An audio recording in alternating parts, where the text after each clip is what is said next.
সম্পর্কে পরিপূর্ণভাবে জানা এবং সেটাকে সুশৃঙ্খলভাবে সম্পন্ন করা এবং সম্পূর্ণর পরে তার জবাবদিহিতা সম্পর্কেও সচেতন থাকা, এটাই হলো দায়বদ্ধতার মূল বিষয়। তো সেই দায়বদ্ধতা যদি ইসলামের সাথে সম্পৃক্ত করা হয়, তাহলে এই দায়বদ্ধতার অর্থ দাঁড়ায় আমরা আল্লাহ সুবহানাহু ওয়া তাআলার পরিপূর্ণ আনুগত্য করব আমাদের ব্যক্তি জীবন, পারিবারিক, সামাজিক, রাষ্ট্রীয় জীবনের প্রত্যেকটা ক্ষেত্রে। এবং প্রত্যেকটা ক্ষেত্রে আমরা যা কিছু করি, আমাদের ব্যক্তি জীবনের শুরু হলো ঘুম থেকে ওঠা, আবার ঘুমিয়ে যাওয়া, এই পুরোটা সময়। পারিবারিক জীবন, যদি আমি শিশু হই তাহলে তো আমার পারিবারিক জীবনের স্বল্প পরিধি আছে। যদি আমি আরেকটু পরিধি বড় হই, যদি আমি বিবাহিক জীবনে পদার্পণ করি, তাহলে আমার পারিবারিক পরিধি আরেকটু বড় হবে। তো আমার পারিবারিক জীবন, আমার অধীনস্থ যারা আছে বা আমার পরিবারের অন্যান্য সদস্য আছে, তাদেরকে কেন্দ্র করে এবং তাদেরকে কেন্দ্র করে আমার যাবতীয় কর্মকাণ্ড হলো পারিবারিক জীবন। সামাজিক জীবন, সমাজের সমস্ত মানুষ, সমস্ত ধর্মাবলম্বী, সমস্ত মতাদর্শের মানুষকে নিয়ে আমরা যে একটা সাথে বসবাস করি, সেই মানুষদের সাথে আমাদের যা কিছু করা হয়, আমরা প্রতিদিন দৈনন্দিন যা কিছু বলি আর করি, এগুলো আমাদের সামাজিক একটা কর্ম। আর রাষ্ট্রীয় জীবন, আমাদের যে ভূখণ্ড, এই ভূখণ্ডের পার্শ্ববর্তী আর অন্যান্য যে রাষ্ট্রগুলো আছে, সেই রাষ্ট্রের সাথে আমাদের যে সম্পর্কের যে নৈতিকতার দিকগুলো এবং তাদের সাথে আমাদের সম্পর্কগুলোকে চালিয়ে যাওয়ার, তো সেই ক্ষেত্রে তাদের সাথে যে সম্পর্ক তৈরি করা, এটা আমাদের রাষ্ট্রীয় জীবন। এই গোটা জীবন ব্যবস্থার জন্য ইসলাম জীবন বিধান দিতে প্রস্তুত আছে না নাই? একটা বর্তমান সময়ের এক খুব বিচক্ষণ মানুষগুলো, যাদেরকে সমাজে বলা হয় বিজ্ঞ মানুষ, তো তারা আমাদেরকে খুব ইসলামের জন্য খুব দরদ, খুব মায়া, খুব আগ্রহ প্রকাশ করে বলে আমরা ইসলামকে ভালোবাসি। তবে কি বলে বলেন তো ভাই?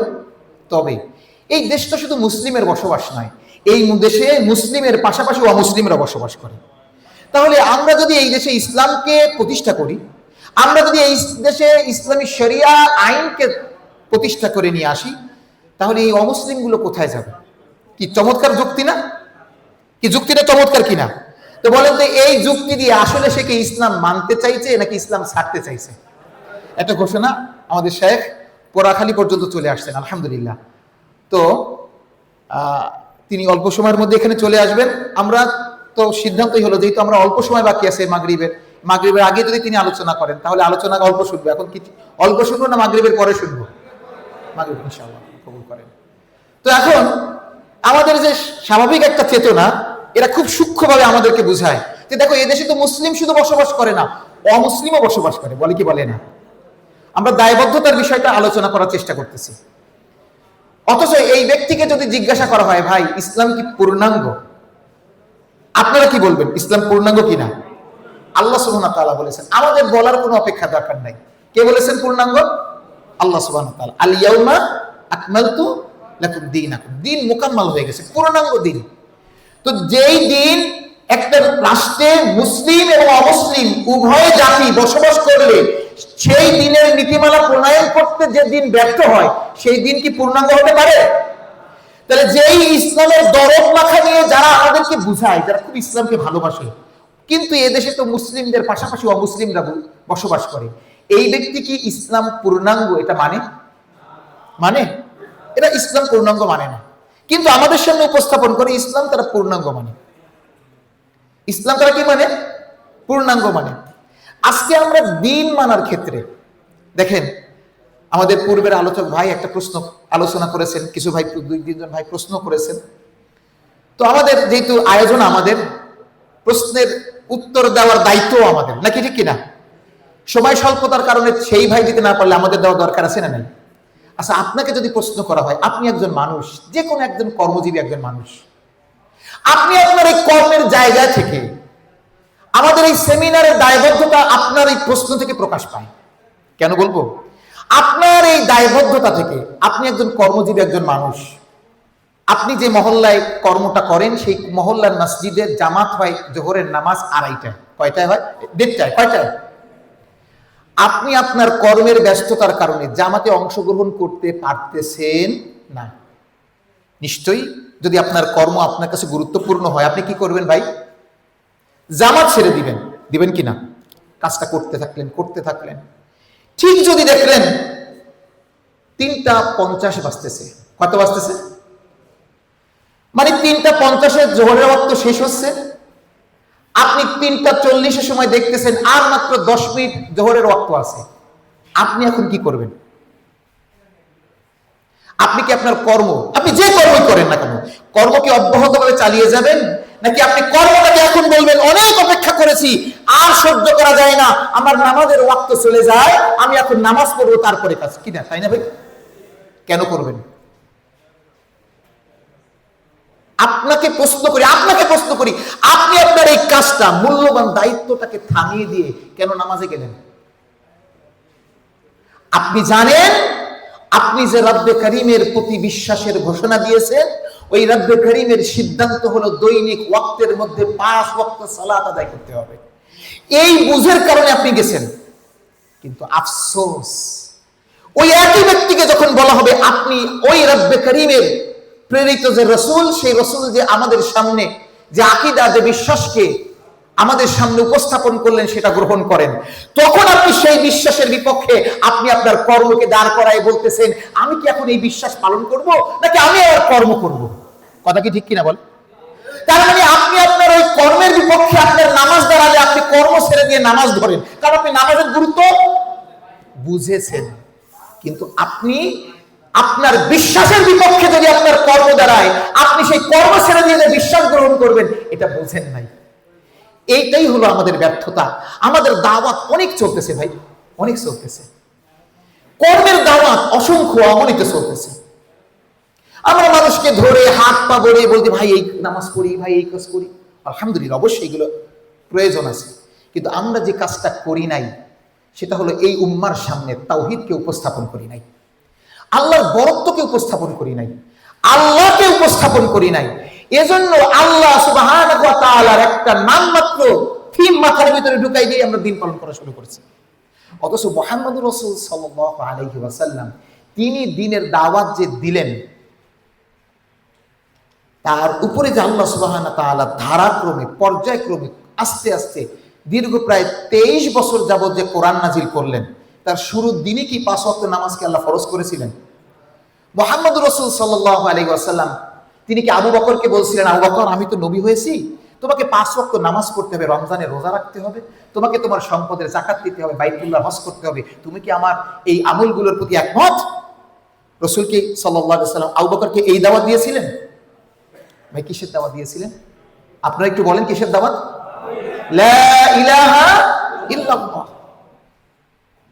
রাসূল আকরাম সাল্লাল্লাহু আলাইহি ওয়াসাল্লাম মক্কার 13টা বছর নির্যাতন সহ্য করেছেন। মেরাজের আগ মুহূর্ত পর্যন্ত তারা যে নামাজ আদায় করেছেন আল্লাহর সন্তুষ্টির জন্য, কিন্তু নামাজ ফরজিয়াতের ক্ষেত্রে, এর পূর্বে নামাজ ফরজ ছিল ভাই। এরপরে মদিনার জিন্দেগির 2 বছর পরে, অর্থাৎ 13 আর 2 15 বছর পরে যে রমজানের রোজাকে আল্লাহ ফরজ করেছেন, যাকাতকে আল্লাহ ফরজ করেছেন, জিহাদকে আল্লাহ ফরজ করেছেন, আরো পরে যে পর্দাকে ফরজ করেছেন, আরো পরে যে হজকে ফরজ করেছেন, ঠিক কিনা? কি তাই তো? প্রথম দিন রাসূল কিসের দাওয়াত দিয়েছেন? নামাজের। আবু বকরকে রাসূল কিসের দাওয়াত দিলেন? আবু বকর নয়, রাসূল সাল্লাল্লাহু আলাইহি ওয়াসাল্লাম সমস্ত সাহাবাদের কিসের দাওয়াত দিয়েছেন? মুসআব রাদিয়াল্লাহু তাআলা আনহুকে রাসূল সাল্লাল্লাহু আলাইহি ওয়াসাল্লাম তিনি তার মুবাল্লিগ করে পাঠালেন মদিনাতে। 1 বছর দাওয়াতি কাজ করেছেন তিনি। 1 বছর যেতে তিনি ইসলামের এই শরিয়াতের বিধিবিধানের দাওয়াত দিয়ে মদিনাবাসীকে একত্রিত করেছিলেন, তাই তো? কিসের দাওয়াত দিয়েছেন ভাই বলেন না? আমরা কিসের দাওয়াত দেই? এজন্য বললাম এই দায়বদ্ধতা, ইসলামের প্রতি আমাদের এই দায়বদ্ধতা, এবং এই দায়বদ্ধতা আমরা পুরা করব ঈমান ও প্রজ্ঞার মাধ্যমে। আপনি আপনার কর্ম বিপরীত যদি নামাজ দ্বারায়, আপনি কর্মকে একটা জায়গায় স্টপ করে দিয়ে নামাজের দিকে ঝুঁকে পড়েন, কারণ আপনি কর্মের চাইতে নামাজের গুরুত্বটা বুঝে গেছেন ভাই। কিন্তু আপনি তাওহীদের গুরুত্বটা এখনো পর্যন্ত না বোঝার কারণে আপনি আপনার কর্মকে দাঁড় করায় দিয়ে কিসের দিকে যান নাই? ওই তাওহীদের দিকে ঝুঁকে যান নাই। তখনই প্রশ্ন আসে, আমি এখন কি করব? আপনি তো এটা প্রশ্ন করেন না, অফিসের বসকেও জিজ্ঞাসা করেন না, নামাজের সময় হয়ে গেছে আমি এখন কি করব? আপনার মনের মধ্যে, ভাই যে বললেন আমাদের মধ্যে কিছু বুজুর্গি আছে না, এমন পানির টেপের বিদ্যুতের জন্য যে এতটুকু পরিমাণ বিদ্যুৎ তৈরি হবে, খরচ হবে, এটা আসলেই অবশ্যই নিন্দনীয়। এটা আলহামদুলিল্লাহ ভালো, কিন্তু গোড়া কেটে যদি আগায় পানি ঢালা হয়, তাহলে সেই গোড়ার সেই আগায় পানি ঢালা গাছ বেঁচে থাকে? থাকে না। তাওহীদ মূল। তাওহীদটা কেমন ছিল? রাসূল সাল্লাল্লাহু আলাইহি ওয়াসাল্লাম তিনি মদিনার জিন্দেগিতে, মদিনায় মসজিদে নববীতে মাগরিবের সালাতের পরপরই তিনি বললেন, আল্লাহ সুবহানাহু ওয়া তাআলা মদকে তোমাদের জন্য হারাম করেছেন। মদিনার অলিতে গলিতে রাসূল মাইক নিয়ে বলেছেন নাকি?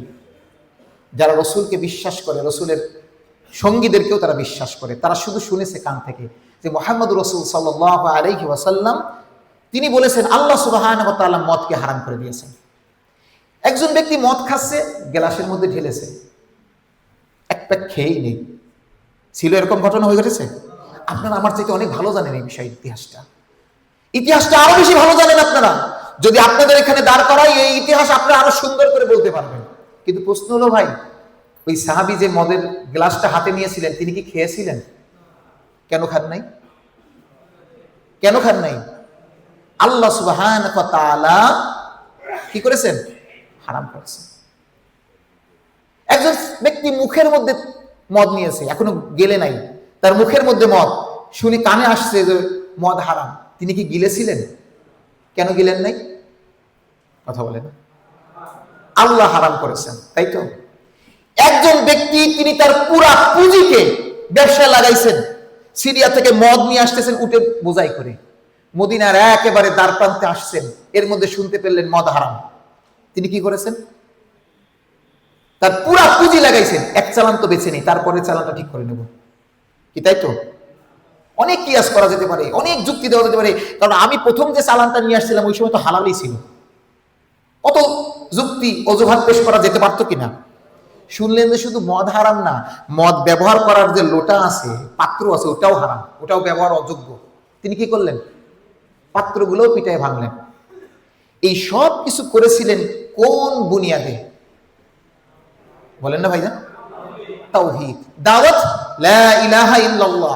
এই লা ইলাহা ইল্লাল্লাহ তারা এমন ভাবে বুঝেছিলেন, এই লা ইলাহা ইল্লাল্লাহ এই কালেমার স্বাক্ষর মধ্যে যেই ইলাহকে তারা স্বীকার করেছিলেন, ওই ইলাহর পক্ষ থেকে যা আসতো তাই তারা অকপটে মেনে নিয়েছিলেন, কোনো প্রশ্ন ছিল না। কিন্তু আমরাও তো সেই কালেমা লা ইলাহা ইল্লাল্লাহ স্বীকার করেন মানুষ। আমাদের সামনে যখন আমাদের স্বার্থের বিরোধী কথা আসে, তখন আমরা স্বার্থটাকে ধরে রেখে আমরা ওই লা ইলাহা ইল্লাল্লাহর দাওয়াতের দাবির কথাটাকে ছেড়ে দিই। তাহলে আমাদের যে অবস্থাটা, তাহলে আমরা কি কালেমা লা ইলাহা ইল্লাল্লাহর প্রতি পরিপূর্ণ বিশ্বাসী? মোটেও নয়, পরিপূর্ণ বিশ্বাসী নই। অথচ আল্লাহ সুবহানাহু ওয়া তাআলা পুরা কোরআনকে আল্লাহ তাআলা যে সকল উদ্দেশ্যে নাজিল করেছিলেন, তার একটা মহান উদ্দেশ্য ছিল লা ইলাহা ইল্লাল্লাহকে বোঝা, লা ইলাহা ইল্লাল্লাহকে জানা। এটা ছিল কোরআনের মূল উদ্দেশ্য সমূহের একটা উল্লেখযোগ্য উদ্দেশ্য। আল্লাহ সুবহানাহু ওয়া তাআলা সূরা ইব্রাহিমের ভিতরে বলেছেন, হাদা বালাগুল লিন-নাস ওয়া লিইউযারু বিহি ওয়া লিয়া'লামু আন্নামা হুয়া ইলাহু ওয়াহিদ। এই কোরআনের উদ্দেশ্য হলো, এটা হলো একটা মানুষের জন্য উপদেশ, এর মাধ্যমে তুমি মানুষদেরকে সতর্ক করবে, আর এই কোরআনের মাধ্যমে মানুষকে লা ইলাহা ইল্লাল্লাহকে জানাবে, যেটার নাম আমরা ঈমান বলতে পারি, ঠিক কিনা ভাই? ঈমান। তো এই ঈমানটা আল্লাহ সুবহানাহু ওয়া তাআলা কিভাবে আমাদের সামনে উপস্থাপন করেছেন? মুহাম্মদুর রাসূল সাল্লাল্লাহু আলাইহি ওয়াসাল্লাম যে সমাজে তাওহীদের দাওয়াত দিলেন, সেই সমাজের মানুষ কি আল্লাহ বিশ্বাস করত? মুহাম্মদুর রাসূল সাল্লাল্লাহু আলাইহি ওয়াসাল্লাম যেই সমাজে তাওহীদের দাওয়াত দিলেন, আমি বলি নাই আল্লাহর দাওয়াত দিয়েছেন, কিসের দাওয়াত দিয়েছেন? আল্লাহর একত্বের দাওয়াত দিলেন। সেই সমাজের মানুষেরা কি আল্লাহ বিশ্বাস করত? করত। কোরআনের দলিলও আছে, আর এমনি দলিল দিলেও বুঝবেন। রাসূলের পিতার নাম, আর দলিল দেওয়া লাগবে? রাসূল সাল্লাল্লাহু আলাইহি ওয়াসাল্লামের পিতার নাম আব্দুল্লাহ। তার কে লিখেছিলেন? রাসূল লিখেছিলেন না দাদা লিখেছিলেন? তার মানে তারা আল্লাহ বিশ্বাস করত বলে তা এক সন্তানের নাম রেখেছে কি? আব্দুল্লাহ। আল্লাহ তাআলার গোলাম, আল্লাহর গোলাম। তাহলে মক্কার মানুষ আল্লাহকে বিশ্বাস করত। বিশ্বাসের মধ্যে পার্থক্য যেটা ছিল, সেটা ছিল আল্লাহর সাথেও তারা মনে করত তাদের এই দেবদেবীরা আল্লাহর কাছে পৌঁছে দিবে। ইলাল্লাহি জুলফা। দেখেন তো এক শ্রেণীর মানুষ এখনো আছে কিনা যে ইলাল্লাহি জুলফা, আল্লাহর কাছে পৌঁছে দেওয়ার মতো এক শ্রেণীর মানুষ এখন দুনিয়াতে ভায়া মধ্যম আছে কিনা? মানুষ মনে করে লেখা আছে, অথচ আল্লাহ বলেন লা তাকনাতু মির রাহমাতিল্লাহ। আর তারা বলেন বান্দা অসংখ্য গুনাহ করতে করতে আল্লাহ আর তাকে কবুল করিতে চায় না। তখন সে শব্দটা ব্যবহার করব না, সে আল্লাহর কাছে অনুনয় বিনয় করিয়া বলিলে তখন আল্লাহ তাকে কবুল করেন। বলেন তো মক্কার মানুষের ইলাল্লাহি জুলফা, যে কারণে তারা উজ্জার কাছে গেছে, লাতের কাছে গেছে, মানাতের কাছে গেছে। বর্তমান সময়ে আমরা মুশরিক বলে যে সকল হিন্দুদেরকে বলি যে এই হিন্দুরা আজকে দুর্গার কাছে যায়, কালীর কাছে যায়, একই থিম আমাদের মতো ইমানের দাবিদার মানুষের মধ্যে আছে না নাই? আছে তো। ইলাল্লাহি জুলফা, আল্লাহ নিকট নৈকট্যের জন্য যাচ্ছি, কারণ উনি আমাকে আল্লাহর কাছে পৌঁছে দিবেন। আছে না?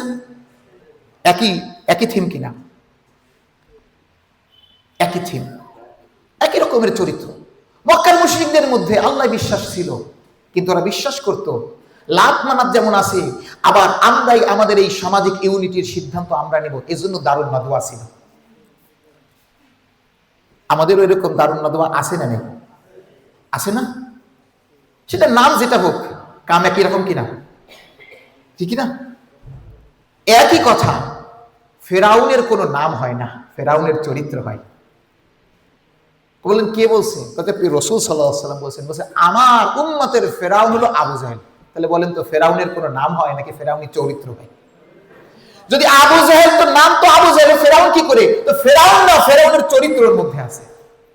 তো ওর নাম দারুন নাদওয়া না, কিন্তু দারুন নাদওয়ার বৈশিষ্ট্যের মধ্যে আছে। মক্কার সামাজিকতা নিয়ন্ত্রণ করতো যেরকম একটা পার্লামেন্ট, একটা ঘর, সেখানে কিছু সদস্য। তো এই জামানায় এরকম কিছু পার্লামেন্ট, একটা ঘর, সদস্য আমাদেরকে নিয়ন্ত্রণ করার মতো আছে না? তো মক্কার মানুষের কি দোষ ছিল? তো ওরাও তো মুসলিম, আমরাও তাহলে মুসলিম, দোষটা কোথায়? রাসূল সাল্লাল্লাহু আলাইহি ওয়াসাল্লাম আল্লাহ সুবহানাহু ওয়া তাআলার যে তাওহীদের দাওয়াত উপস্থাপন করলেন আমাদের সম্মুখে, সেই তাওহীদকে আমরা আজকে চিনি না, ভুলেই গেছি। সেই তাওহীদের জন্য আজকে ত্যাগ স্বীকার করতেও রাজি না। কথা কি ভুল বলছি? সেই তাওহীদের জন্য রাজি না, অথচ আমাদের সমস্ত কিছু হওয়া উচিত ছিল ওই তাওহীদ কেন্দ্রিক। সুমাইয়া রাদিয়াল্লাহু তাআলা আনহা, তিনি নামাজের জন্য শহীদ হয়েছেন। কথা বলে না? তিনি নামাজের জন্য শহীদ হয়েছেন, তিনি জিহাদের কর্মের এই জন্য শহীদ হয়েছেন। তাকে কেউ জিহাদ করতে দিচ্ছে না, এই জন্য উনি জিহাদ করতে যেয়ে শহীদ হয়েছেন। সুমাইয়া রাদিয়াল্লাহু তাআলা আনহাকে যদি আপনি বলেন, অবশ্যই তিনি, যদি শব্দটা আমি প্রশ্নের সম্মুখে বললাম, কথার কথা, সুমাইয়া রাদিয়াল্লাহু তাআলা আনহা তিনি যদি সত্যি প্রথম শহীদ হন, আপনাকে জাতির সম্মুখে বলতে হবে কোন আমলের জন্য তিনি শহীদ হয়েছেন। বলেন। হ্যাঁ, তাওহীদের উপরে টিকে থাকার জন্য তিনি শহীদ হয়েছেন। বেলাল হাফসি মানুষ, কালো মানুষ, জিবার জড়তা থাকার পরেও, কুৎসিত চেহারা থাকার পরেও অন্তরের কোন আলোর কারণে বেলালকে আল্লাহ রাব্বুল আলামিনের পক্ষ থেকে রাসূল সাল্লাল্লাহু আলাইহি ওয়াসাল্লাম মর্যাদা দিলেন। সেই বেলাল কোন আমলের জন্য মরুভূমির তপ্ত মরু বালুর উপরে চিত হয়ে শুয়েছিলেন, নামাজ পড়তে দিচ্ছিল না বেলালকে, বেলালের মজিব, তাই তো? বলেন তো আজকে আমরা এই তাওহীদের উপরে টিকে থাকার জন্য কোনো প্রচেষ্টা আছে আমাদের? অথচ আল্লাহ সুবহানাহু ওয়া তাআলা বলেন, যারা বলবে ক্বালু রাব্বুনাল্লাহ সুম্মা ইসতাকাম, আল্লাহ আমার রব, এই কথা বলার পরে এর উপরে ইস্তেকামত থাকা, এটা আমার উপর আপনার দায়িত্ব ছিল, এটা এর উপরে আমার আপনার দায়িত্ব ছিল। কিন্তু এই সুম্মা ইসতাকামের কথা আমরা ভুলে গেছি। এর উপরে দাঁড়িয়ে থাকা, দুনিয়ার সব আমরা নামাজ পড়ি এই সুম্মা ইসতাকামের জন্য, এই কথার উপর টিকে থাকার জন্য। কথা কি সত্যি কিনা? আমরা যে নামাজ আদায় করি, আমরা যে রোজা রাখি, হজ করি, সেগুলো কি? কথা বলে না? ওই যে সুম্মা ইসতাকাম, ইসতাকামতের নিদর্শন হিসেবে। কিন্তু আমরা এখন কি করতেছি কি, দিনকে আমরা মানুষের সম্মুখে এমন ভাবে উপস্থাপন করতেছি যে দিনের মধ্যে কোনো তাওহীদ নাই, কোনো বিশ্বাসের কোনো বস্তু নাই।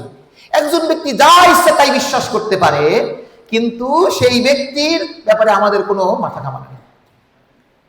পূর্বে আমাকে ভাই বলছেন তিনি বললেন যে আমাদের মধ্যে ঐক্যতা। আপনারা কখনো কাদিয়ানীদেরকে দেখেছেন? কোন মানুষ দেখেছেন কাদিয়ানীদের? হ্যাঁ, আমি সৌভাগ্য বলবো না দুর্ভাগ্য বলবো, আমি কাদিয়ানী মসজিদে যে দাঁড়ায় থেকে নামাজ পড়া দেখেছি, নামাজ পড়ি নাই। দাঁড়ায় থেকে কি দেখেছি? কথা বলেন, কি দেখেছি? নামাজ পড়া দেখেছি। কাদিয়ানীদের মসজিদের ভিতরে ঢুকে দাঁড়ায় থেকে নামাজ পড়া দেখেছি। এটা সৌভাগ্য বলবো না দুর্ভাগ্য বলবো জানি না, কিন্তু এখন আমাদেরকে বলতে হয় যে এটা সৌভাগ্য। কেন বললাম? বিশ্বাস করেন ভাই, আপনি যদি একজন কাদিয়ানীর পাশে দাঁড়িয়ে নামাজ পড়েন, আর আপনার পাশে যদি একজন কাদিয়ানী দাঁড়িয়ে নামাজ পড়ে, ওই কাদিয়ানীদের রুকু সেজদার মধ্যে আপনার রুকু সেজদার মধ্যে কোনো পার্থক্য পাবেন না। বুঝতে পারেন নাই? কাদিয়ানীদের নামাজের ধরন হালত আপনার নামাজের পদ্ধতির মতোই। আপনার মতো নামাজ পড়ে কাদিয়ানী, তারপরে আপনি কাফের বলছেন কিসের কারণে? নামাজের কারণে না পদ্ধতির কারণে? পদ্ধতির কারণে? কোনোটাই না। কিসের কারণে ভাই? একে বলেন না। তাকওয়া না, তাকওয়া না, আকীদা, তার বিশ্বাসের কারণে। অথচ আপনার যদি বাম পাশে একজন কাদিয়ানী নামাজে দাঁড়ায় যায়, যে এরকম নোংরা বস্তা পচা একটা নোংরা আকীদা নিয়ে দাঁড়াইছে, আপনি মনে করেন আমার দিনই ভাই, আপনি কিছুই বোঝেন নাই দিনটাকে। অথচ কাদিয়ানী যদি আপনার পাশে নামাজ পড়ে, আপনি টেরই পাবেন না ওর নামাজের হালত দেখে ও কাদিয়ানী কিনা। অথচ ওই ব্যক্তি মুসলিম নয়, ঠিক কিনা? কথা বুঝতে পারছেন? কিন্তু আমরা এই বিষয়টা এখন খুঁজি না। আমাদের প্রশ্ন হলো যে আচ্ছা ঠিক আছে, আপনাদের তাহলে থিম কি? আপনারা তাহলে কি করবেন? আমরা কি? আমরা বলে কোনো শব্দ আছে? বলেন তো, আমরা বলে কি কোনো শব্দ আছে? আমাদের বলে কোনো শব্দ নাই। আমরা এক মুসলিম। আমরা কি? আমরা কি?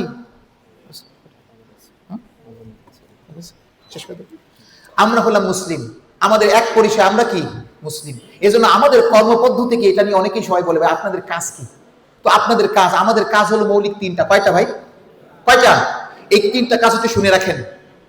কারণ আপনাদেরকে অনেক সময় যারা, বা বিশেষ করে যারা এই তাওহীদের দাওয়াত দেওয়ার ফিকির করতেছেন, আপনাদেরকে জিজ্ঞেস করে ভাই আপনারা তো বলেন এই করা যাবে না, ওই করা যাবে না, এই আকীদা ভুল, ওই আকীদা ভুল, তো আপনাদের কাজ কি? আপনারা করেন কি? তো আমাদের কাজ হলো তিনটা। কয়টা? এক, আল্লাহ সুবহানাহু ওয়া তাআলার তাওহীদ জানা এবং তার আদেশ নিষেধসমূহ জেনে নিজে মানা। কি করা বলেন তো? এক নম্বর কাজ কি? কথা বলে না। আল্লাহ সুবহানাহু ওয়া তাআলার তাওহীদ এবং আদেশ নিষেধ জানা এবং মানা। দুই নম্বর কাজ কি বলেন? দুই নম্বর কাজ আল্লাহ সুবহানাহু ওয়া তাআলার তাওহীদ এবং আদেশ নিষেধ আমার অধীনস্থদেরকে জানানো এবং মানানো, নাকি মানানোর জন্য অনুরোধ করা। হ্যাঁ, এটা দুই নম্বর কাজ। তিন নম্বর, যারা আমার অধীনস্থ নয় এমন মানুষগুলোকে আল্লাহ সুবহানাহু ওয়া তাআলার তাওহীদ এবং আদেশ নিষেধ জানানো এবং মানানোর জন্য উদ্বুদ্ধ করা। কাজ কয়টা? এই তিনটা হলো ইসলামের কাজ, ইকামতের দ্বীনের কাজ। এই তিন কাজ আপনি যে ভূখণ্ডে করতে পারতেছেন করবেন, যে ভূখণ্ডে করতে পারেন না, যেই ভূখণ্ডে যে করা যাবে সেই ভূখণ্ডে চলে যাবে। এটার নাম হলো হিজরত। যদি হিজরতের সম্ভব না হয়, যদি ওখানে থাকেন, তাহলে করবেন সবর। সবরই শুধু করবেন না, এই রকমের সবর করা ওয়ালা লোকদেরকে নিয়ে একটা জামা করবেন। শুধু জামাই করবেন না, এই জামা হওয়া একজন, জমা হওয়া একজন লোকদেরকে, ঐক্যবদ্ধ মানুষদেরকে নিয়ে ইদাত করবেন, প্রস্তুতি করবেন। আর এই ইদাতের এক পর্যায়ে যে জিহাদ ফি সাবিলিল্লাহ, এই হলো ইকামতের দ্বীনের থিম। এটাই হলো ইসলামের থিম। এটা আমাদের কোনো কাজ না। ইসলাম যদি এই থিমের বাইরে অন্য কথিত কোনো থিম থাকে, সেটা কোরআন সুন্নাহ এবং রাসূলের সিরাত দিয়ে প্রমাণ করো। এই থিমের বাইরে কোনো থিম নাই। আল্লাহ রাব্বুল আলামিন আমাদেরকে তাওহীদের বুনিয়াদে বুনিয়াদ হয় আমাদেরকে গড়ে তোলা, ওঠার তৌফিক দান করেন। আল্লাহ তাআলা আমাদের সকলকে দ্বীন বুঝে দিন তৌফিক দিন। আমিন। আসসালামু আলাইকুম ওয়া রাহমাতুল্লাহ।